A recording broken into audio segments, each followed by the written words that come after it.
এলাহি নওয়াজ খান, আপনার সঙ্গে আলাপ করতে চাই নতুন একটা বিষয় নিয়ে। কিন্তু বিষয়টা আজকে বিকেলের পর থেকে রীতিমতো ঝড় তুলেছে এবং গেল দুদিন ধরে একটা ইঙ্গিত পাওয়া যাচ্ছিল যে এরকম পরিস্থিতি হতে পারে। সেটা হচ্ছে জামাত ইসলামের সঙ্গে এনসিপি একটা জোট করবে, প্রায় হয়ে গেছে। রোববার সেটা আনুষ্ঠানিক ঘোষণা দিতে পারে বা সোমবারে, এমন একটা বক্তব্য এনসিপির পক্ষ থেকে এসেছে এবং আমরা প্রতিবেদন করেছি। এবং এটার পর সোশ্যাল মিডিয়াতে যে কমেন্টগুলো এসেছে তাতে বেশিরভাগ মানুষ বিষয়টা আসলে ভালোভাবে নেয়নি। এনসিপি কেন জামাতের সাথে জোট করবে, এবং এটা বলার 24 ঘন্টা পরে আমরা দেখতে পেলাম তাসনিম জারা তিনি পদত্যাগ করেছেন এবং স্বতন্ত্রভাবে নির্বাচন করতে চেয়েছেন। একই সঙ্গে নাহিদ ইসলামকে এনসিপির 30 নেতা চিঠিও দিয়েছে। আমি এটা নিয়ে আপনার সঙ্গে কথা বলবো। আমরা বোধহয় এনসিপির এনসিপির পক্ষ থেকে বক্তব্যটা জানবো, তার আগে আপনার কাছ থেকে একটু জানতে চাই, একটা দল যারা জুলাই আন্দোলনে খুব ভালো একজন ভয়েস হিসেবে ছিল এবং তারা নেতৃত্ব দিয়েছিল, একটা স্থানে ছিল, তারা দল তৈরি করলো এবং এই পরিণতি হচ্ছে। আসলে দেখেন, এটা তো সবাই তরুণদের একটা দল হিসাবে বিবেচনা করেছে এবং অনেকে এটাকে স্বাগত জানিয়েছে, এটা নতুন দল হিসাবে। কিন্তু যে বিষয়টা খুব গুরুত্বপূর্ণ সেটা হলো যে যে আন্দোলনটা হয়েছে সেই আন্দোলনে কোনো সুসংগঠিত রাজনৈতিক সংগঠনের প্রতিনিধিত্বকারীরা ছিল না, কিংবা আদর্শগত একটা অবস্থানও পরিষ্কার ছিল না। সুতরাং এরকম একটা অস্পষ্ট অবস্থান থেকে এই আন্দোলনটা হয়েছে। আর এই আন্দোলনের সঙ্গে আপনার মনে করেন যে লেফট, সেন্ট্রিস্ট, রাইট সবাই যুক্ত ছিল। এটা কিন্তু একমাত্র কোনো রাইটিস্টরা করছে কি এখানে লেফট ছিল না তা না, সবাই করেছে। এই মুভমেন্টে সবার অংশ নিচ্ছে। তাদেরই একটা অংশ থেকে এনসিপি নামক একটা দল প্রতিষ্ঠিত হয়েছে। সুতরাং আপনি জানেন যে এটার সাথে আমি যতটুকু বুঝতে পারছি, ওই আন্দোলনের সাথে যতটুকু জেনেছি, যে আন্দোলনের সাথে কিন্তু খুব ওতপ্রোতভাবে বা খুবই সুসংগঠিতভাবে জামাত এবং শিবিরের ছেলেপেলেরা ছিল এবং এনসিপি যারা নেতৃত্ব দিয়েছে তারা তার সঙ্গে যুক্ত হয়ে এই আন্দোলনটা সফল করেছে।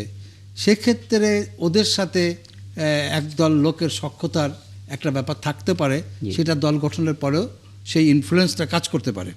এবার একই সঙ্গে যারা একটুখানি মধ্যপন্থী হিসাবে এই দলের মধ্যে ছিল তারা রিয়াক্টও করতে পারে। কিন্তু যেটা দাঁড়াচ্ছে যে এই দলটি শুরুতেই এই ধরনের বিষয়গুলি আলটিমেটলি যে ওই যে আদর্শবাদিতার জায়গাটা ফাঁকা ছিল বলে এই ধরনের ঘটনা ঘটছে। একদম স্পষ্ট। আমি কি এটা মানে মন্তব্য নিতে পারি এনসিপি, তাহলে আমরা আলাপ করতে সুবিধা হবে। আমরা দেখতে পাচ্ছি আমি আরেকটা জিনিস বলতে চাচ্ছিলাম, সেটা হলো যে তিউনিসিয়া যেখানে আরব বসন্ত সূচনা হলো, কিন্তু সে জায়গায় কিন্তু আমরা দেখতে পাচ্ছি এখন যে সব থেকে কঠিন একটা ফ্যাসিস্ট সরকার সেখানে বিরাজ করছে। সেটা হলো ওই যে আন্দোলনটা একজন ফেরিওয়ালা, একজন রাস্তার বিক্রেতার থেকে শুরু হয়েছিল, যে প্রতিবাদে নিজের গায়ে আগুন লাগে। এটা সাংঘাতিকভাবে তরুণ সমাজকে প্রভাবিত করেছিল, আবেগে তারা রাস্তায় জীবন দিয়েছে। কিন্তু এখন কিন্তু এই যে ভুলগুলির কারণে, তাদের ভুলগুলির কারণে এখন সে জায়গায় সব থেকে ভয়ঙ্কর একজন ফ্যাসিস্ট শাসক আছে। সুতরাং আবার ভুলকে শুধরানোর পলিটিক্স মানে ভুল হবে শুধরাবে। এনসিপি শুরু করেছে, ভুল হতে পারে, কিন্তু তারা ভালো করে জানে শুধরানোর জায়গাগুলি কোথায়। হ্যাঁ, কিন্তু সেটাও তো দেখতে হবে জনাব এলাহি নওয়াজ খান, যে ভুলের মাত্রাটা কেমন। কারণ যেই মাত্রাতে আসলে দলের ভিতরে এরকম এতগুলো ইরোশনটা মানে ভাঙনটা অনেক বড় ধরনের মনে হচ্ছে। আমি একটু আমার মনে হয় যে এনসিপির নেতারা একটু ব্যাখ্যা দিলে আমরা পরবর্তী কথাগুলি বলতে পারি। এনসিপির যুগ্ম সদস্য সচিব আলাউদ্দিন মোহাম্মদ আমাদের সঙ্গে যুক্ত হয়েছেন, আপনাকে আমন্ত্রণ জানাচ্ছি। এবং অ্যাডভোকেট আসিফ হাশেমি পাপে এবং একই সঙ্গে অধ্যাপক হাসাত আলী, আশা করি আপনারা দুজনই আলাউদ্দিন মোহাম্মদের যে বক্তব্য সেটা শুনবেন, কারণ এই বিষয় নিয়ে আপনাদের সঙ্গে একটু আলাপ করার চেষ্টা করব। আলাউদ্দিন মোহাম্মদ, অনেকগুলো বিষয় আসলে আপনার কাছে জানতে চাও, এবং বলে রাখি আপনার সঙ্গে যুক্ত হওয়ার আগে এনসিপির থেকে তাসনিম জারার চলে যাওয়া এবং স্বতন্ত্রভাবে নির্বাচনের ঘোষণা দিয়ে আমরা পাবলিক রিয়াকশন দেখছিলাম সোশ্যাল মিডিয়াতে, কারণ আপনারা অনেক খবরগুলো, অনেক বক্তব্যগুলো আপনাদের ভেরিফাইড পেজ থেকে জানিয়ে দেন, যে কারণে আপনাদের যারা ফলো করেন, আপনাদের যারা ভক্ত বা আপনাদের যারা অনুরাগী, তারাও আসলে সেগুলো মন্তব্য জানান।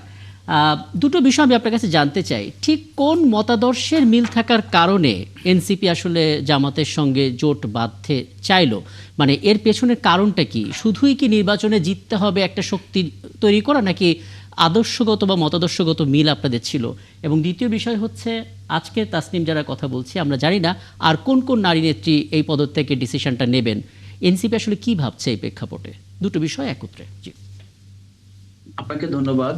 আলোচনা উপস্থিত আমার সম্মানিত সহ আলোচক বৃন্দকে শুভেচ্ছা জানাচ্ছি।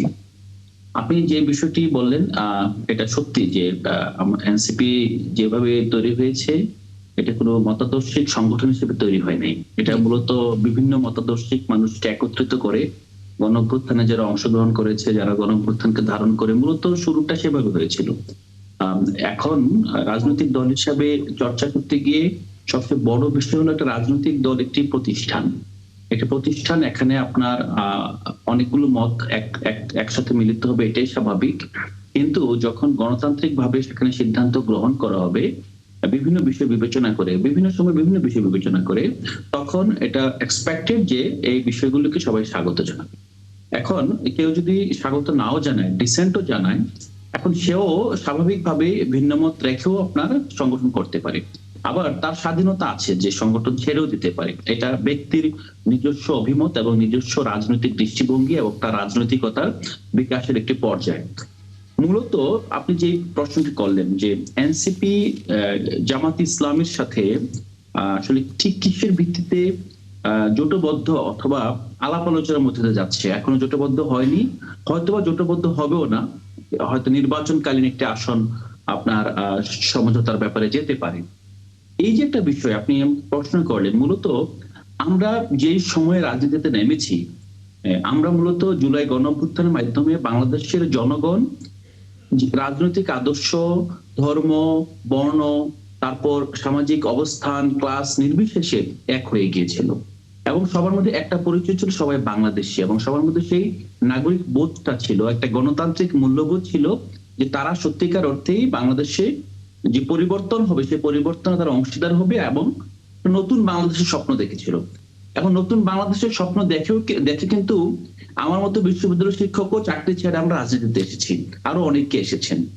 এবং আলাদা মোহাম্মদ, স্বাভাবিকভাবে মানে আমাদের জুলাইয়ের যে প্রেক্ষাপটটা সেটা একদম ভিন্ন একটা প্রেক্ষাপট। কারণ সেখানে আসলে জাতি, ধর্ম, বর্ণ, গোত্র নির্বিশেষে একটা দাবিতেই তারা নেমেছিল, সেখানে কোনো বৈষম্য থাকবে না, নতুন রাজনৈতিক বন্দোবস্ত নিয়ে নতুন একটা বাংলাদেশ দেখব, কোনো ফ্যাসিস্ট থাকবে না, একদম লাউড অ্যান্ড ক্লিয়ার। কিন্তু পরবর্তীতে কেউ ধারণাও করতে পারেনি যে তরুণদের একটা সংগঠন তৈরি হয়ে যাবে, এনসিপি তার নাম হবে, শাপলাকলি তার প্রতীক হবে, এবং তারা একটা সময় জামাতের সঙ্গে আসন নিয়ে সমঝোতাও করবে।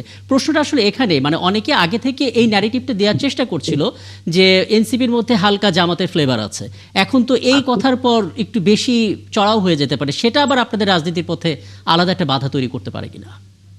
প্রথমত আপনার ওই প্রশ্নের ওই অংশটা আমি একটু জাস্ট হ্যাঁ প্লিজ। অল্প জি করে বলে দিই। সেটা জি। হলো, আমরা এখন যে রাজনীতি করছি, আমরা যদি গত 1.5 বছরে জামাতের সাথে আমাদের সখ্যতা গড়ে উঠছে কখন, যদি দল হিসেবে দেখেন, দল হিসেবে সখ্যতা গড়ে উঠেছে মূলত যখন ঐকমত্য কমিশনে সংস্কার বিতর্ক জমে উঠলো। তখন আমরা দেখলাম যে বিএনপি সংস্কারের প্রশ্নে একটা জায়গা অবস্থান নিচ্ছে এবং অন্যান্য রাজনৈতিক দলগুলো, যদি বলেন এনসিপির পাশাপাশি আরো অনেকগুলো দল সংস্কারের প্রশ্নে আরেকটা ভিন্ন জায়গায় চলে গিয়েছে।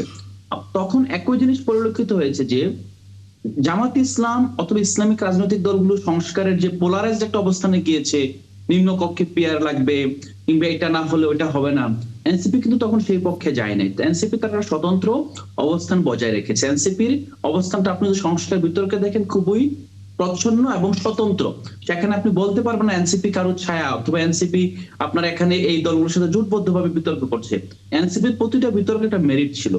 এখন এই প্রেক্ষাপটে আপনি যেটা বললেন যে নির্বাচনকালীন সময় আমরা আসলে কি করতে পারি, জি প্রথমত আপনি যদি নির্বাচন, যেহেতু এনসিপি করার সিদ্ধান্ত নিয়েছে, নির্বাচনকালীন সময়ে প্রতিটি রাজনৈতিক দল তার নিজস্ব আসন বিশ্লেষণ এবং তার যে আপনার সামগ্রিকভাবে তৃণমূল অবস্থান বিবেচনা করে সিদ্ধান্ত নেয়। আমরা, এটা সত্য যে আমরা প্রায় 1,500 মানুষের আবেদন পেয়েছি এবং আমরা সেখান থেকে বাছাই করে 125 জনকে আমরা মাঠে পাঠিয়েছি, তাদেরকে মনোনীত করে। দুর্ভাগ্যজনক ভাবে আমাদের যে তৃণমূলের বর্তমান যে রাজনৈতিক সংস্কৃতি, যেখানে নির্বাচনের সংস্কৃতি, সেখান থেকে বেশিরভাগ নেতাকর্মীরা ঢাকায় ফিরে এসেছেন এবং বেশিরভাগ জায়গায় তাদেরকে হামলা করা হয়েছে, তাদেরকে বিভিন্ন ভাবে, মানে ইভেন তাদের সাথে নির্বাচনে কাজ করতে, মানে দুটি দলের এত বেশি প্রতাপ যে আপনি যে মিনিমাম আপনার একটা নির্বাচনী প্রচারণা যাবেন, একটা এজেন্ট দিবেন, একটা নির্বাচনী কেন্দ্র পরিচালনা করবেন। বাস্তবতা হলো যে আমাদের সেই অবস্থান নেই। তবে আরেকটা বাস্তবতা হলো আমাদের একটা এখানে সমর্থন আছে। আলাউদ্দিন মোহাম্মদ, আপনাকে ওটা একটু হলো সমর্থন একটু একটু বেশি যদি আছে। একটু যদি একটা বিষয় একটু স্পষ্ট করেন, মানে একটা সময় এটা মনে করা হচ্ছিল যে এনসিপি বোধহয় বিএনপির সঙ্গে আলাপ আলোচনা করে এই আসন সমঝোতা বলুন, জোট বলুন, এরকম একটা কিছু হতে পারে। আবার পুরোপুরি 180 ডিগ্রি ঘুরে গিয়ে জামাতের সঙ্গে আসন বন্টন, মানে তখনই তো একটা প্রশ্নটা ওঠে যে এনসিপির আসলে আদর্শিক জায়গাটা কি, মানে তারা আসলে কোন জায়গাটা আসলে ধরে রাখছে, একটু যদি না, স্পষ্ট। প্রথমত এনসিপি একেবারে পুরোপুরি একটা মধ্যপন্থী আদর্শের মধ্যে এখনো আছে। এনসিপির নির্বাচনকালীন যে সমঝোতা অথবা আলাপ, জি এই আলাপে আপনার যে ডুইন্ডলিং পজিশন বিএনপি অথবা জামাত, উই আর ওকে, বিকজ আমরা এটা জানি স্পষ্টভাবে নির্বাচনের রাজনীতিতে এই মুহূর্তে এটা আমাদের রাজনৈতিক জোট নয়, এটা আদর্শিক জোট নয়। এবং আমরা এটা 15 দিন 1 মাস আগেও আমরা জামাতের রাজনৈতিক অবস্থানের সমালোচনা করেছি, বিএনপির অবস্থানের সমালোচনা করেছি, আমাদের মধ্যকার যে বিচ্যুতি আছে সেগুলো সমালোচনা করেছি, ভবিষ্যতেও করে যাব। এখন নির্বাচনের যে 12 ফেব্রুয়ারি যে নির্বাচনকে সামনে রেখে আমরা মাঠের বিবেচনা দেখেছি যে এ বি, এই যে একটা পজিশন, একটা ইকুয়েশন যে এ জিতবে অথবা বি জিতবে, বেশিরভাগ জায়গায় এনসিপি সি এর জায়গায় আছে। আমরা কিছু জায়গায় একেবারে খুব পরিকল্পিত ভাবে আমরা চাচ্ছি যে আমরা কিছু জায়গা অন্তত এর পাশাপাশি বি এর জায়গায় চলে আসি, যাতে আমাদের মিনিমাম কিছু আসনে জেতার সম্ভাবনা তৈরি হয়। এটা নির্বাচনী কৌশল বুঝতে বলতে পারছি। পারেন। আপনি আসলে হ্যাঁ আলাউদ্দিন মোহাম্মদ, আপনি আসলে খুব খুব চমৎকার করে বিষয়গুলো ব্যাখ্যা করছেন। একটা ছোট্ট বিষয় আরেকটু স্পষ্ট হওয়ার চেষ্টা করি। এনসিপিকে যে 30 নেতার চিঠি, অর্থাৎ নাহিদ ইসলামকে এনসিপি যে 30 নেতার চিঠি দিয়েছে, সেখানে একটা অংশে এরকম ছিল যে জামাত ইসলামীর রাজনৈতিক ইতিহাস, বিশেষ করে 71-এ মহান মুক্তিযুদ্ধের সময় তাদের স্বাধীনতা বিরোধী ভূমিকা, গণহত্যায় সহযোগিতা এবং সে সময় সংঘটিত বিভিন্ন অপরাধ প্রশ্নে তাদের অবস্থান বাংলাদেশের গণতান্ত্রিক চেতনা এবং আমাদের দলের, মানে এনসিপি দলের মূল্যবোধের সঙ্গে মৌলিকভাবে সাংঘর্ষিক। আমার প্রশ্ন হচ্ছে, নির্বাচনের আসন কি এতটা জরুরি যে এই সাংঘর্ষিক জায়গাটা বাদ দিয়ে আসন নিয়ে সমঝোতা করতে হবে এই দলটার সাথে? না, এই প্রশ্নটা অবান্তর। প্রথমত আপনি যখন নির্বাচনে নেমেছেন, আপনি কিন্তু নির্বাচনে জেতার জন্য নির্বাচনে নামবেন খুব স্বাভাবিকভাবে। আমরা যদি এইরকম করি তাহলে আয়নাঘরে যে বন্দী ছিলেন আপনার ব্যারিস্টার আরমান, তার বিরুদ্ধে তারই মানবাধিকারের জন্য যিনি দীর্ঘদিন লড়েছেন মায়ের ডাকের তুলিয়াপু, তারা কিন্তু নির্বাচনের মুখোমুখি দাঁড়াতে পারতেন না। তো আমরা যে নির্বাচনটাকে পুরোপুরি আপনি নির্বাচন হিসেবে দেখতে হবে। নির্বাচনে আমরা মানে এখানে কোনো আদর্শ থাকবে না, মানে জেতাটাই এখানে মূল লক্ষ্য। ডেফিনেটলি যতটা মূল লক্ষ্য। আপনি আদর্শটা কোন জায়গায় আপনি বলেন আদর্শ কম্প্রোমাইজ হবে, কেন কম্প্রোমাইজ হবে? আপনি বলছেন যে হ্যাঁ, তারা যারা এই বিবৃতিটা দিয়েছে, এই বিবৃতি কিন্তু আমরাও ধারণ করি। এটা এমন না ধরুন আমি আলাউদ্দিন ব্যক্তি আমি বলছি এটা সত্য না, এটা সত্য। But at the same time নির্বাচনের যে বাস্তবতা আমার মনে হয়েছে আমার যে নির্বাচন একটা যুদ্ধক্ষেত্রের মতো। আমার কমান্ডার নির্বাচনের জন্য তার যে প্রার্থীরা আছে, যে প্রার্থীরা মাঠে যাবেন, আপনি বলেন যে 30 জন আছেন, 30 জনের ভিতরে আমার জানা মতে এখানে 5 থেকে 6 জন প্রার্থী আছেন। আপনি বাকি প্রার্থীদের 125 জনের সাথে আলাপ আলোচনা করেছেন আহ্বায়ক, আমরা আলাপ করেছি, ইসি কমিটিতে আলাপ হয়েছে, সবাই একটা জায়গায় খুব ক্লিয়ার হয়েছে যে আমাদের বর্তমান বাস্তবতায় সত্যিকার অর্থে মাঠের রাজনীতিতে গিয়ে টিকে থাকা কঠিন। নাম্বার 1। নাম্বার 2 হলো আপনি যেটা বলছেন যে তাহলে মাঠের রাজনীতি আমরা করে যাব। ভাই মাঠের রাজনীতি করে যাব, আপনি যখন রাজনীতিতে নেমেছেন আপনার প্রতিপক্ষ আছে, এখানে দেখেন বিএনপি, জামাত ইসলামী, আলাউদ্দিন মোহাম্মদ, এতগুলো প্রতিপক্ষের মধ্যে থেকে আপনি কিভাবে আপনার আপনি মানে প্রতিটা বিষয় এত চমৎকার করে ব্যাখ্যা করছেন, সেটা আসলে আবার আরো কিছু জানতে ইচ্ছা করছেন। আমি বিরতিতে যাব, বিরতিতে যাওয়ার আগে ছোট একটা প্রশ্ন করে রাখতে চাই, যাতে করে পরবর্তীতে সেখানে আলাপটা শুরু করতে পারি। সেটা হচ্ছে নির্বাচনে জিততেই হবে, আদর্শিক জায়গাটা। হ্যাঁ, আমি নিশ্চয়ই আলাউদ্দিন সাহেবকে আপনারাও প্রশ্ন করতে পারবেন। সেটা হচ্ছে যে নির্বাচনে জিততেই হবে, এর জন্য যে কোনো দলের সাথে জোট তৈরি করাই যাবে, করতেই হবে, বা এরকম করলে কোনো সমস্যা নেই, যদি এরকম মাইন্ডসেট থাকে তাহলে সেই দলটা কি কখনো তৃতীয় শক্তি হিসেবে উত্থান করতে পারে? মানে এই প্রশ্নটা রেখে গেলাম, আমি বিরতির পরে এসে নিশ্চয়ই আলাপটা করব।